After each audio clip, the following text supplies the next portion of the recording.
Okay, this is just a quick video on how to finish a stitch on one of our scallop stand rounds.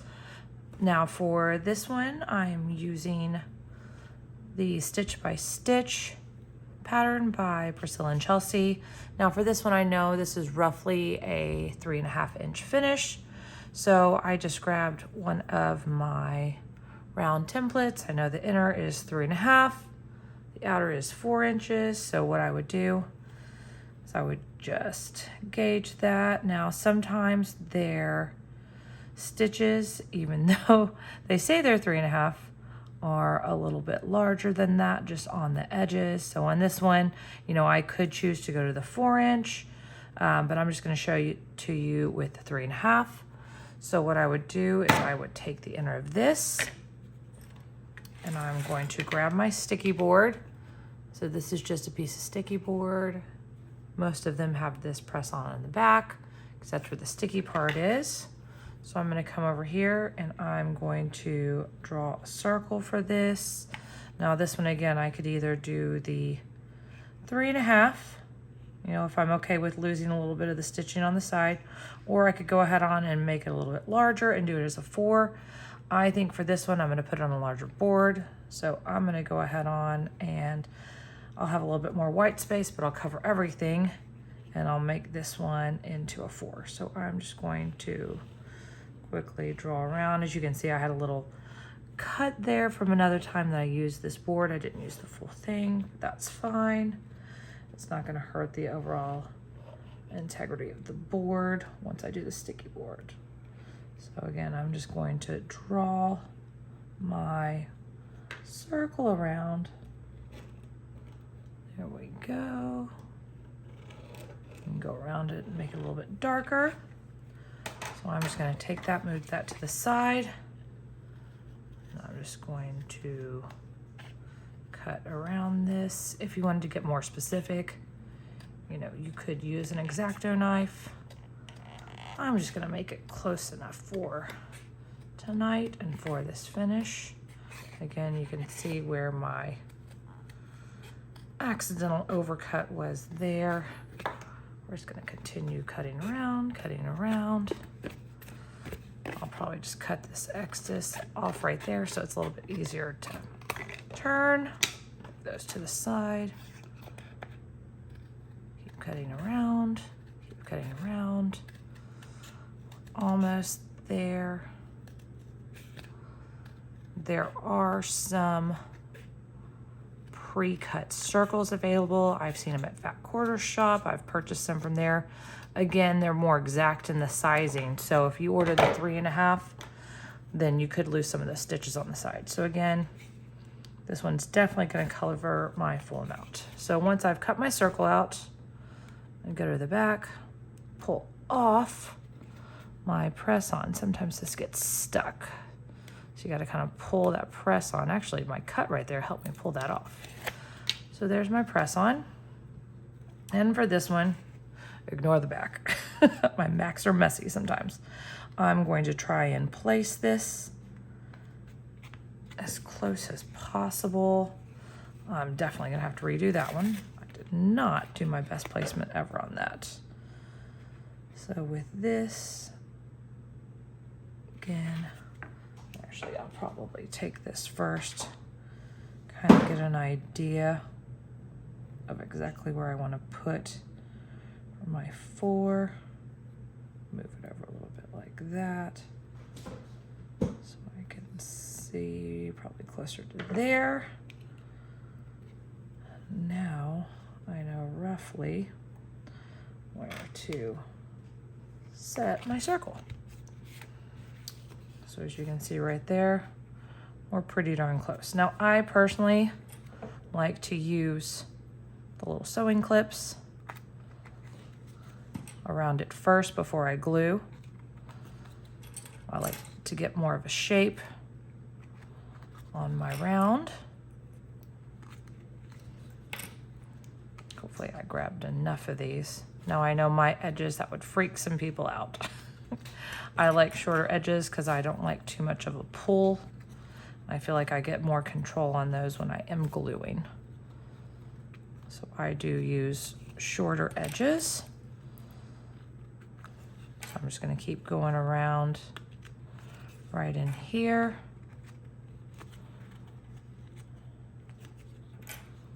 Keep going around.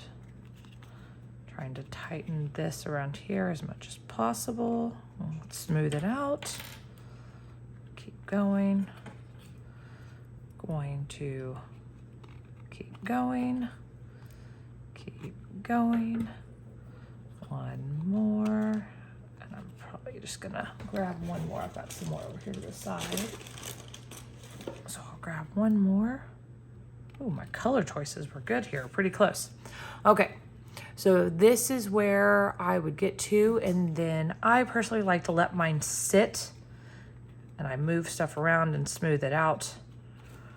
I prefer to let it sit overnight, really let it get into that position, move these around a little bit. So I'm not gonna glue just yet, but I can still show you how to set everything up.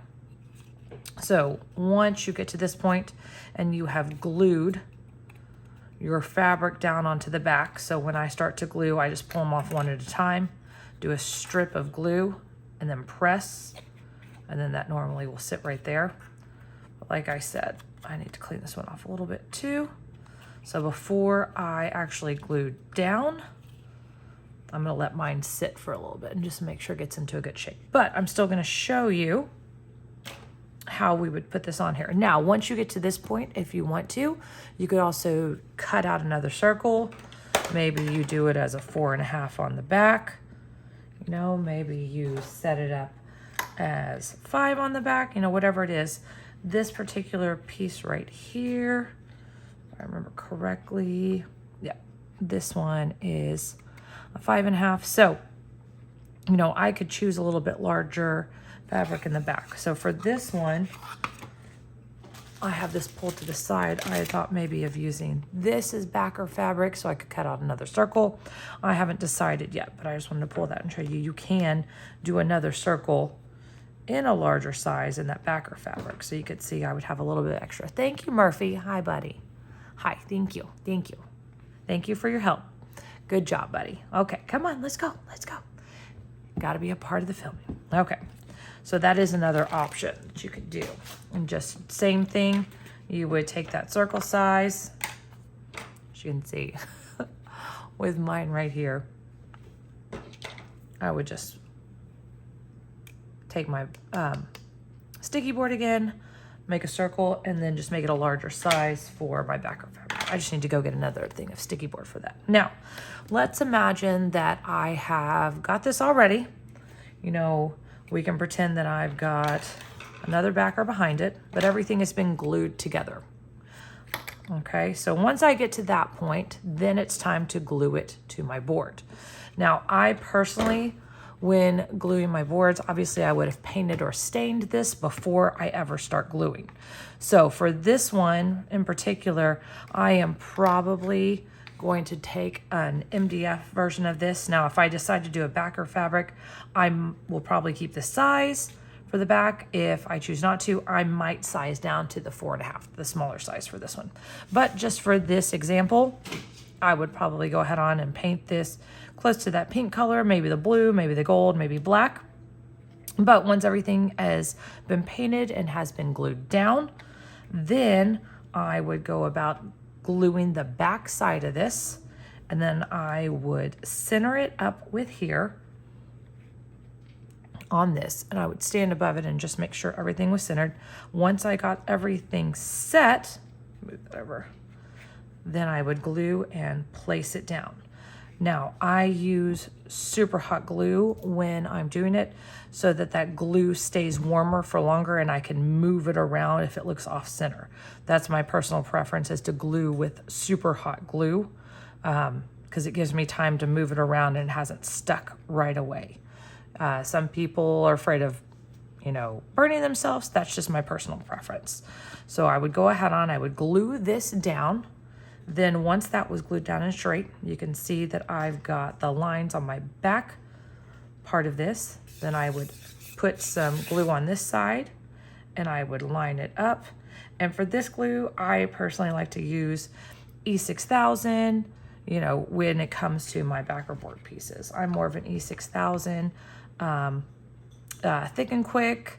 You know, one of those. Tight Bond is also another great one. I think it's B7000 is what you can find that's got a little less of the smell to it. So any of those work, but I would make sure this is all set. Now, a lot of people do like to glue their pieces first and then place. That works too. It's just your preference, whichever one you'd like to do. So again, if we were putting the full piece together, we would take this, we would put the glue on the back side of our plane, glue it to our board right here. So these two would glue together. Then I would take glue and put it on the back side of this. Take my piece that looks like this one after it had already been painted, glue it to the back side of this, lining it up and making it as straight as possible. Then once those two were glued together, let me put those off to the side. I would take my stands. As you can see, there's two. I would take this one, line it up and glue these two on top of each other, lining them up so that your holes are fully clear all the way through. I would glue these together.